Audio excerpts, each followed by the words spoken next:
Priznanje Palestine, izraelski genocid in kaj naj sploh Zahod stori.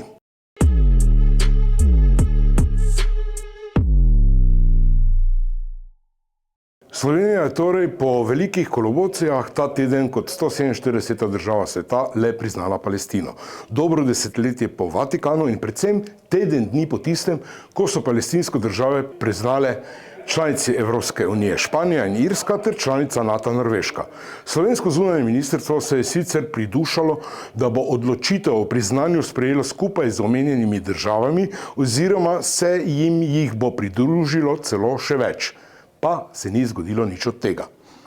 Pokol Izraela v Gazi je pravzaprav prekoračeni silobran, krvavo maščevanje za teroristični napad Hamasa na Izrael 7. oktobra lani. Meddržavno sodišče v Hagu za voljo tožbe Južne Afrike preučuje, ali gre za genocid. Tako je sodišče že januarja Izraelu naložilo sprejetje takojšnjih ukrepov za preprečitev genocida in zagotovitev humanitarne pomoči v Gazi, minuli mesec pa tudi takojšnjo zaustavitev vojaške ofenzive v Rafi na jugu palestinske enklave. Pa se ni zgodilo nič od tega. Seveda tudi slovensko priznanje Palestine in morebitna priznanja še drugih držav, predvsem zahodnih, sama po sebi Gazi ne bodo prinesla mira. Potrebni bi bili ostrejši, ne le simbolni ukrepi.